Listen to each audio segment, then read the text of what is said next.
Okay, let's just lay this out on the table right now. Some of us are a little bit broke sometimes. And by sometimes, I mean all the time.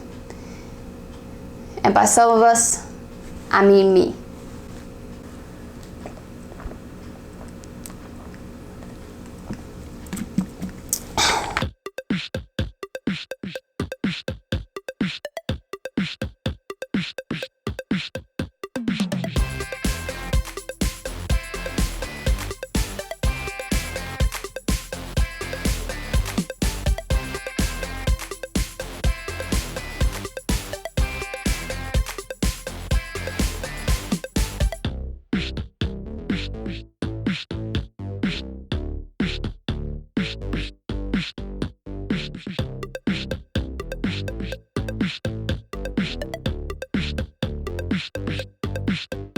Hey you guys, it's MJ and welcome back to Pet Adventures again. So today we are going to cover the most inexpensive reptiles. So it's very hard sometimes to kind of choose and pick what reptiles you want, but to narrow it down, I thought I would make a video on kind of what you can find in price range, which is the cheapest. So I'm going to list top 5 most inexpensive reptiles. And as always, you guys, don't forget to check us out on all our social medias down below, and don't forget to become a member on our Patreon. We're having a big old party over there. You can see exclusive content that you won't get to see anywhere else, and you could see specially made Patreon videos and all kinds of more fun stuff. And don't forget, you get all kinds of rewards back. So go on and support me down below. And as always, don't forget to hit the notification bell so that you can be notified every time I make a video. And don't forget to put it on all uploads and not occasional so you can see all my future uploads. Now let's learn about some pets. So the first inexpensive reptile and the first beginner reptile, which kind of ties in, that I would say is the cheapest, is a leopard gecko. Now, I say this because it is very, very basic when it comes to leopard geckos. They're my #1 beginner reptile, and they are my #1 inexpensive. Also help with space, so if you don't have much space, they also help. Leopard geckos require a minimum of 10 gallons. However, I always recommend a 20 gallon, honestly. So only 10 gallon if you really don't have much space, but try to graduate to a 20 gal. But leopard geckos, they live a long time, which is great. They don't require much space. They only need a heat mat and then a top for their tank, a mesh top, and just some substrate. Substrate can be something solid like carpet or paper towel, no sand, and just some little calci dust. You need some of that. So some calcium, D3 calcium, and then you can put that calcium on the crickets. So we're looking at under 50 bucks, honestly. Like it would be very cheap to get a leopard gecko. Unless your leopard gecko is expensive where you're buying it, it would be under 50 bucks. I think for some reason I spent like $100 on my leopard gecko. Not my leopard gecko like individually. I mean like all the stuff that I got for him when I first got him, but you can spend under 50 bucks for a setup and a leopard gecko and everything. Probably even under like 40 bucks. It really depends on what you're kind of gonna do. Like if you're gonna get like a 20 gal with like all this decor, and then how much your leopard gecko is, where you're buying it. But as a whole, it should be very cheap. So #1 inexpensive reptile. My second inexpensive reptile would have to be a crested gecko. So same thing, they don't require much space. They just require an exoterra. Now the only thing is, an exoterra can be quite pricey. Exoterras in general are quite pricey, but you only buy that cage once, and after that you don't have to buy anything else that's like crazy expensive. Sometimes they run up to $100, sometimes they're like $59.99. So the exoterras alone are pretty expensive, so keep that in mind. However, feeding them is super easy. You just need to give them the Pangaea mix and crickets and sometimes worms, like mealworms and stuff occasionally. And you can also feed them fruits and things like that. And then they just need some like leafage, like vines and leafage in their tank, and then substrate can be like it can be a reptile carpet, or I usually like to prefer like a peat moss of some sort, just to keep the moisture in there. They don't need any special heating or lighting unless you live in a colder climate. Basically it, they don't require much. On average, I don't really spend anything per month on my Crested Gecko, except for maybe crickets sometimes, but that is it. Same thing goes with my leopard geckos. I have 2 leopard geckos and I don't have to spend much per month on them except for crickets. So that's pretty awesome. And the Pangea mix that you buy, I buy mine on Amazon, so go and check out my Amazon store because that's where I actually get my Pangea for Waffle, my Crested Gecko. But you just have to feed that and that is it. Well, that and the crickets and the worms. But they are super cheap. So Cresty and Leo at the top 2.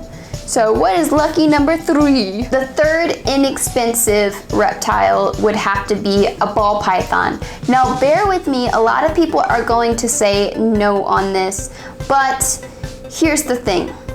A lot of people go crazy with the setup for a ball python. Sure, you can do a tank and get all these big things and, you know, yada yada yada. You can do that and it's wonderful, but you don't have to. For a ball python, the minimum is a medium-sized tub that they can kind of stretch themselves out in with like some bark, or even better, you could do paper towel. And then they need 2 hides. I have 2 hides for my ball python, one on hot side, one on the cold. And then they just need a water bowl, a good decent sized water bowl, just a secure top. I have mine in a medium-sized tub, which is fine because he doesn't move around in there. And you just gotta be sure that you don't keep them in a tub too often. Let them stretch their legs or whatever. It's funny because, you know, they don't have legs. I'm the only one who laughs at my jokes, so don't worry if you weren't laughing. Okay, honey? Don't even worry about it. That's just my life. So they don't need much. I know this for a fact. The only thing that I have to really spend money on is the rats. Now the rats can be quite pricey depending on the size of your ball python. And yes, you will have to eventually graduate to a slightly bigger tub, but some people create what is called a rack system where you keep your ball pythons in tubs if you're breeding.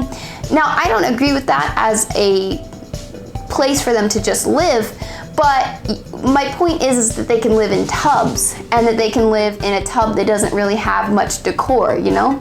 So at the bare minimum, I'm telling you now, my ball python is happy, he's healthy, he eats, he grows, he always has an appetite. He eats every single time I feed him, which is saying something because ball pythons on average don't eat that well. I do have a male, so he's not gonna get very large. 3, maybe 4 feet at the max. So if you're getting a female ball python, you still can put them in a tub with not that much decor and just the basics, but you probably will want something bigger than the one that I have. However, tubs in general, tubs as a whole are cheap. They're very, very cheap. Tubs are not expensive. You don't have to go and pay $20, $30, $40, $50 on a tub. They have very cheap ones at Walmart and Target. No matter what size you get it, you know, if you have a female ball python and she's quite large, you still could get a cheap tub. They're not expensive. And like I said, you can use paper towel, you can use basic like little log huts that they can fit in. Of course, you'll need large huts that they can fit in, but I'm telling you, you can very, very cheapify it when it comes to ball pythons. And contrary to what some people like to tell you, snakes like corn snakes and ball pythons do not need lighting. Let me tell you something, you guys. Brian from Snake Bites, he takes care of thousands of snakes, and he takes care of them in a rack system because he breeds. And none of the ball pythons he takes care of ever have lighting. They have a heat mat directly under their tub. Well, I don't know if he uses a heat mat or heat tape or whatever, but he has a heating source underneath, and he does not use lighting for any of those ball pythons, and they are the healthiest ball pythons I've ever seen. So just look at the facts here, people.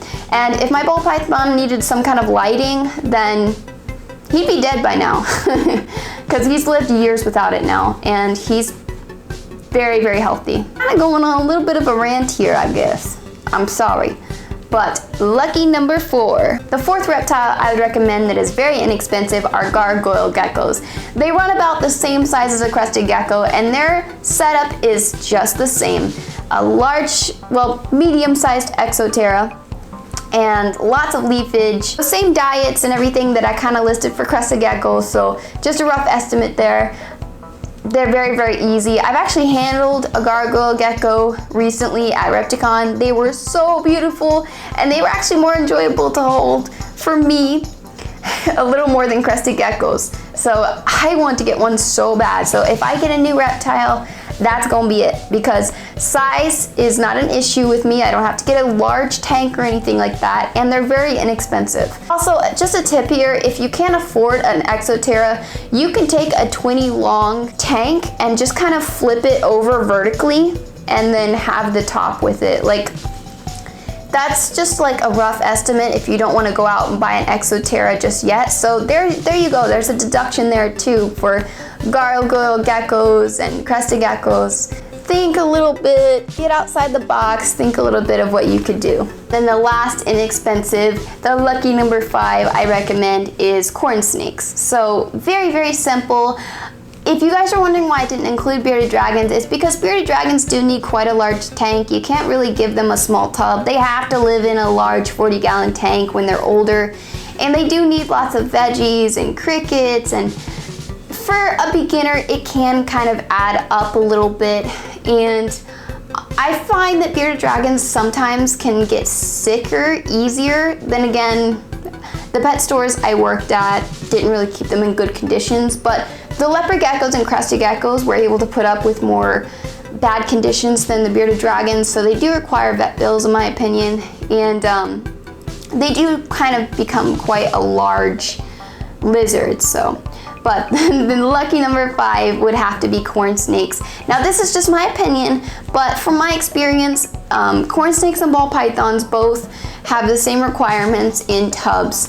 The only difference with corn snakes is they stay slimmer, so that's the only thing. I would recommend quite a large tub for a corn snake just because they're more active than ball pythons are. They like to be a lot more active. They're active more during the daytime, so if you wanted to, you could get a tank and get like a heat light. I mean, not a heat light, sorry. A UV light is what I meant, just to kind of wake them up because they're daytime snakes. But again, they do not need a light of any sort. They just need a heat mat underneath, and they're good to go. So all the things I told you with ball pythons, the same thing goes for corn snakes.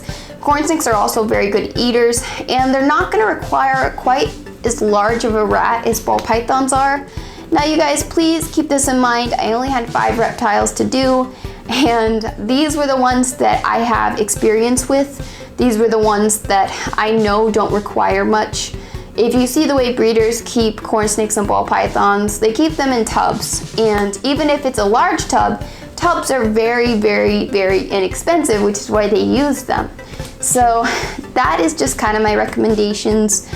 Everyone has their own pets out there, so I would love to see more videos of people making top 5 or top 6, whatever, inexpensive reptiles or small animals. So if there are any pet YouTubers out there who want to follow up and do a video just like this, I'd love to see you guys too. And any of my subscribers, if you have any suggestions on inexpensive pets, leave them down below. I'd love to have a conversation with you guys, and I think it'd be awesome. So please subscribe to this channel if you haven't already, and give this video a big thumbs up, especially if you love pets and those cheap old reptiles. And I'll see you guys next time. Bye!